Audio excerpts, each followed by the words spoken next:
L'année 1900. Fin d'un siècle. Dernière année d'une époque qui va s'achever par un éblouissant feu d'artifice, l'exposition universelle. Paris, fin de siècle, c'est la douceur de vivre, mais c'est aussi la chaleur de l'espérance. On croit que le triomphe de la science fera le bonheur des hommes. Le Paris de cette époque, si proche et si lointaine, nous apparaît comme une ville calme et nonchalante. Et pourtant, les Parisiens se plaignaient d'une vie trépidante et d'une circulation de plus en plus dangereuse.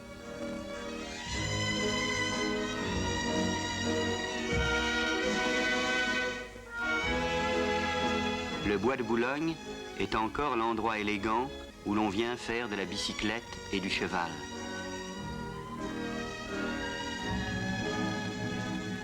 Émile Loubet est président de la République. C'est un homme sans prestance, mais d'esprit fin, modeste et fier de ses origines paysannes. Février 1900. Sur les grands boulevards, derrière le char de la mi-carême, passe un omnibus à vapeur.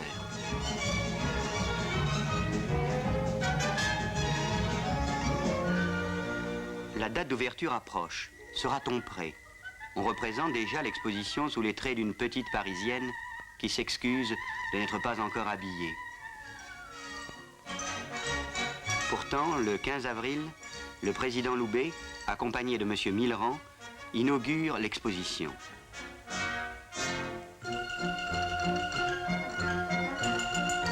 À vrai dire, tout n'est pas terminé. On évite aux habits officiels de se risquer sur les chantiers qui font le bonheur des caricaturistes.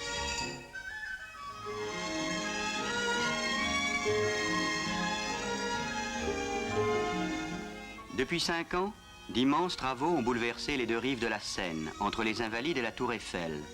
Une ville nouvelle, éphémère, se créait à l'intérieur de l'autre.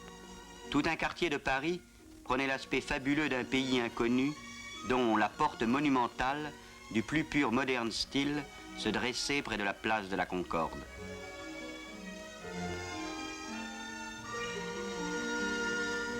Près du pont Alexandre III qui vient d'être terminé, s'élèvent 2 constructions monumentales qui resteront à Paris les seuls vestiges des fastes de l'exposition, le Grand et le Petit Palais. Le Grand Palais est consacré aux beaux-arts, peinture et sculpture contemporaine. C'est le tour de force de l'architecte de Glane. À cause des infiltrations d'eau de la Seine toute proche, il repose sur 40 000 pieux de chêne massif. Le Petit Palais renferme une exposition rétrospective de l'art français, réunissant les richesses des musées de province, les trésors des églises. La première ligne du métro Porte-Maillot-Porte de Vincennes fut inaugurée le 19 juillet 1900. L'exposition était desservie par un moyen de transport de conception révolutionnaire, le trottoir roulant, auquel on accédait par des rampes en pente douce. Le guide officiel le décrit ainsi. Il consiste en 2 planchers mobiles parallèles, dont l'un, le plus large, roule à une vitesse de 8 km et demi, et l'autre de 4 km et demi. On passe à volonté et sans aucun danger de l'un à l'autre. Sur la gauche, une jeune femme inexpérimentée va tenter de passer d'une plateforme à l'autre sans perdre sa dignité.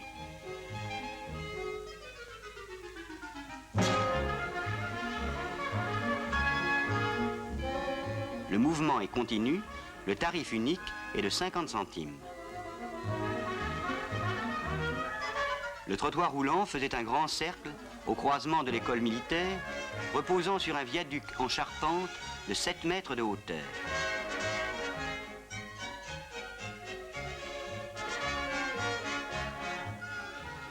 Un train électrique, plus rapide, passe à l'arrière-plan, tandis qu'au premier plan, le trottoir défile en sens inverse. Au loin, les voyageurs sur la plateforme mobile s'éloignent par la venue de la motte piquée.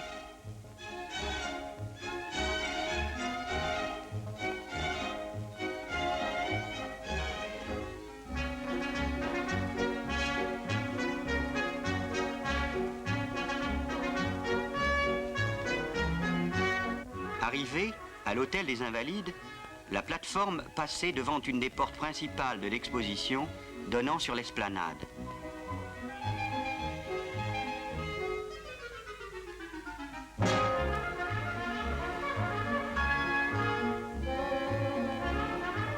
plateforme longe ensuite la rue Faber jusqu'à la Seine. Sur l'esplanade des Invalides, en face du pont Alexandre III, une ville de palais blancs faite de bois et de staff était sortie de terre. Les pays du monde entier y comparaient les produits de leur manufacture, meubles, tapis, bijoux, tissus. Le caoutchouc, dans ses applications les plus récentes, était la grande nouveauté. Le trottoir roulant longeait le quai d'Orsay en direction de l'Alma. Les voyageurs pouvaient voir défiler devant eux le panorama des pavillons construits le long de la Seine. Des passerelles faisaient communiquer les plateformes avec les palais rencontrés sur le parcours.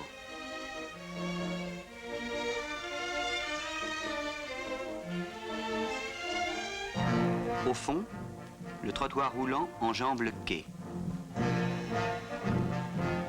Une passerelle de bois avait été construite pour les piétons. Elle permettait aux visiteurs de traverser la Seine sans sortir de l'exposition. Sur la rive gauche de la Seine, entre l'Alma et les Invalides, la succession des palais des puissances étrangères était appelée rue des Nations. La Suède, étrange d'Éric aux écailles de bois. À côté de la Suède, un grand bâtiment carré de style florentin, le palais de la principauté de Monaco. Le pavillon de l'Espagne emprunte ses tours à l'Alcazar de Tolède. La Norvège, rustique chalet de sapin. La Belgique, reproduction de l'hôtel de ville d'Audenarde. L'Angleterre, copie d'un château du XVIe siècle, Kingston House. À côté, la Hongrie. La Bosnie-Herzégovine, le pavillon d'Autriche de style baroque, le pavillon des États-Unis coiffé d'un dôme. Sur la rive opposée, à l'emplacement actuel du musée d'art moderne, s'élevait une reconstitution du vieux Paris, imaginée par M. Robida, célèbre pour ses romans d'anticipation.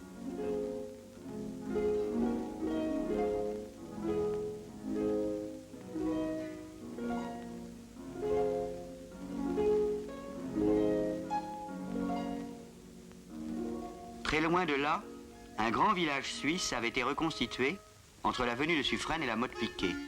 On y trouvait des vallons, des cascades, des verts pâturages et des bois de sapins.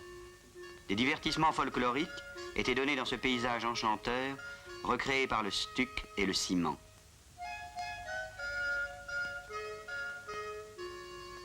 Le globe céleste de 60 mètres de hauteur. À l'intérieur, on donne des concerts dirigés par Saint-Saëns.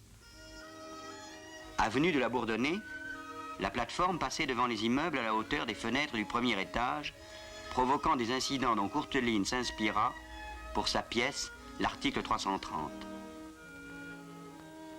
Les nombreux palais de la grande industrie et de la production agricole s'étendaient sur le champ de Mars, de l'école militaire à la Tour Eiffel. Du premier étage de la Tour Eiffel, la vue s'étendait de l'autre côté de la Seine, sur toute la colline de Chaillot, où se trouvaient réunis les pavillons des colonies. Au loin, la Grande Roue. À l'extrémité du champ de Mars, derrière un château d'eau monumental, le palais de l'électricité, orné d'un diadème de fer, de verre, de zinc, qui la nuit crépite d'étincelles multicolores. La fée électricité, énorme femme de 9 mètres de haut, s'élance vers l'espace. Précédé d'huissier en culotte courte, le président Loubet quitte le palais des fêtes. C'était une grande salle circulaire couverte d'une coupole de 90 mètres de diamètre.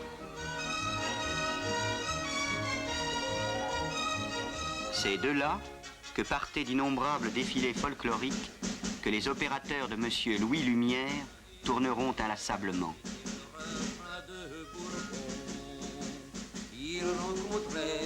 La fête du vin. Et trouvait toujours le vin bon.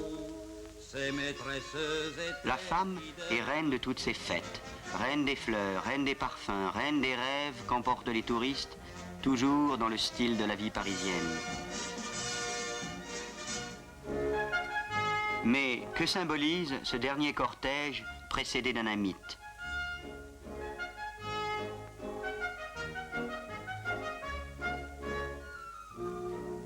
Tiré par des Sénégalais, évocateurs de gloire coloniale, le char est escorté de femmes qui, pour des raisons mystérieuses, portent des ailes blanches.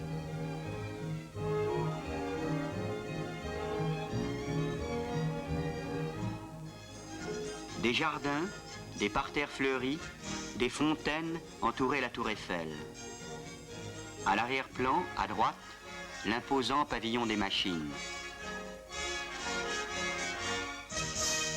Au pied du Trocadéro étaient groupés les pavillons des colonies françaises et étrangères. Toute la colline était un rêve d'exotisme où se mêlaient les casbahs, les mosquées, les pagodes, les paillotes.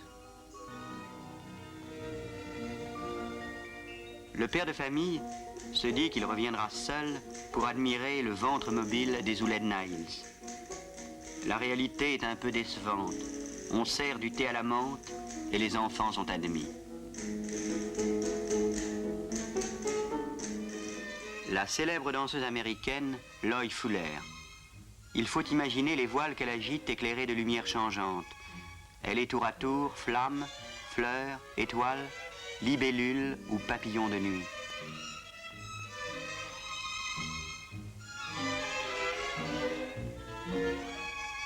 Avec le cakewalk, les Parisiens découvrent la musique et les rythmes des nègres des États-Unis. Cette troupe célèbre, les Elks, champions d'Amérique, restera longtemps le clou du spectacle du cirque d'hiver.